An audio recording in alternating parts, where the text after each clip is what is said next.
Kecaplah dan lihatlah betapa baiknya Tuhan. Rasakan dan nikmati kasih setia Tuhan. Bersyukur bagi Tuhan, segala hormat bagi Tuhan. Allah yang mengasihiku, Allah yang memeliharaku. Dari syair lagu inilah dikutip dalam pembacaan kita saat ini dalam kitab Mazmur 34. Ini mengisahkan pengalaman atas perjuangan hidup Daud bersama dengan Tuhan. Dan pada saat ditulis, Daud belum menjadi raja atau kondisi yang baik-baik saja. Namun sebaliknya peristiwa itu ditulis ketika Daud ada dalam keadaan yang tidak baik ketika dia dikejar oleh Saul untuk dibunuh. Kenapa Saul harus membunuh Daud? Pada saat itu Daud belum dikenal sebagai apa-apa. Hanya dikenal sebagai seorang pengembala. Namun peristiwa terjadi ketika Daud mengalahkan orang Filistin, yaitu Goliat. Disitulah Abner, seorang panglima perang, dia membawa Daud kepada Saul dan Saul menerimanya. Dan ketika mereka menjalankan peperangan, Saul memang membunuh beribu-ribu orang. Tetapi Daud membunuh berlaksa-laksa. Disitulah Daud nampak menjadi pahlawan kepada orang Israel. Sehingga wanita-wanita semua memuji dan bernyanyi kepada Daud.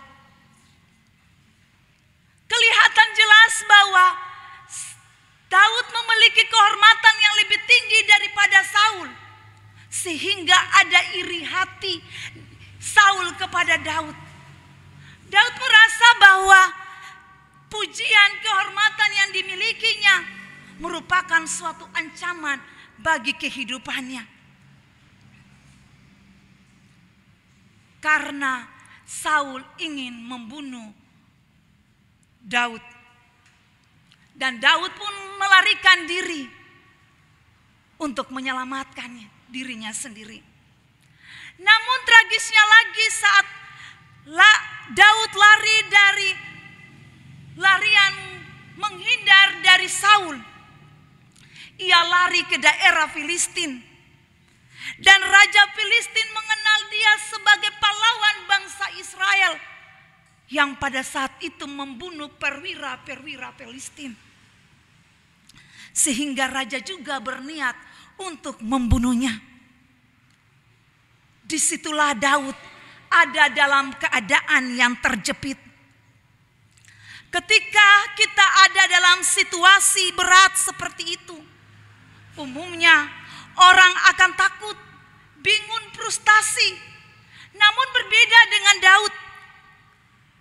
Ia terus memandang, mengarahkan pandangannya kepada Allah. Dikatakan pada ayat yang pertama, Daud berpura-pura tidak waras. Ia menggores-gores pintu.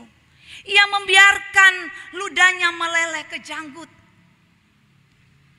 Akhirnya Daud diusir dari Gat oleh Abimelek karena dianggap sudah gila. Inilah strategi yang dipakai Daud sehingga ia bisa terbebas dan terlepas dari ancaman hidupnya. Ketika kita lihat secara seksama sikap Daud untuk melarikan diri dan berpura-pura gila, sesungguhnya bukanlah sikap terpuji. Karena seolah-olah ia melarikan diri dari masalah dan berbohong. Namun kita lihat Daud adalah orang yang takut akan Tuhan. Sehingga Daud dianugerahkan hikmat untuk mengatasi masalah. yang dihadapinya, sehingga ia bisa terluput dari ancaman dan kematian. Daud menjadikan dirinya cerdik seperti ulas, namun tulut seperti merpati di tengah-tengah serigala. Matius 10 ayat 16. Bapak Ibu jemaat yang diberkati Tuhan, ayatnya yang kedua sampai ayat yang ke-8.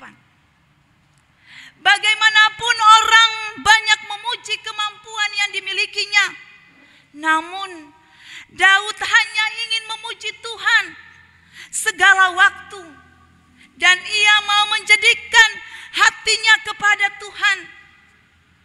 Jiwanya bermegah di hadapan Tuhan. Daud ingin mengajak semua orang, baik Bapak Ibu dan saya, untuk memuji segala perbuatan Tuhan yang ajaib, bukan memuji diri kita sendiri.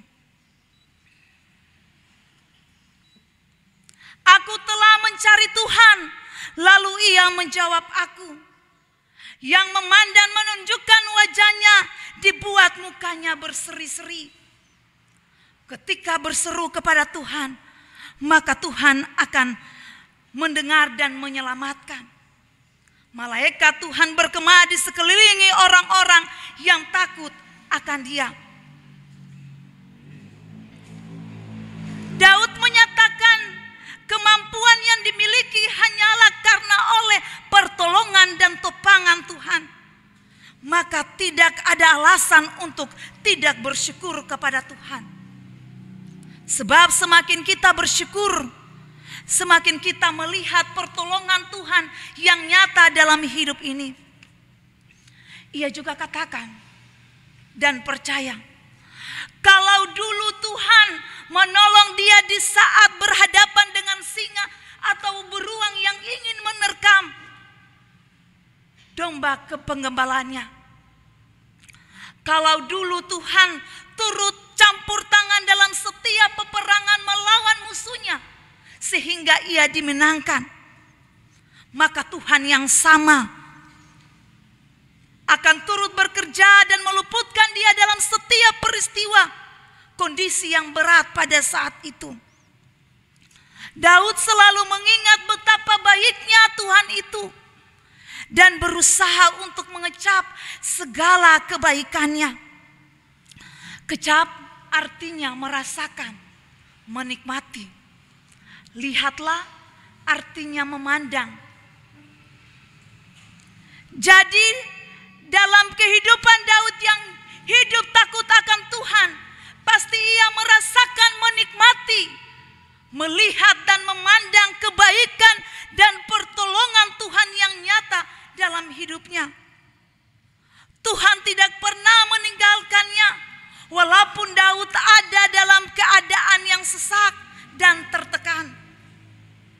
Bapak Ibu jemaat yang diberkati Tuhan, dari kisah Daud lewat bacaan kita saat ini, maka kita semua dapat melihat bahwa orang yang hidup mengandalkan dan takut akan Tuhan tidak akan berkekurangan atau berkesudahan.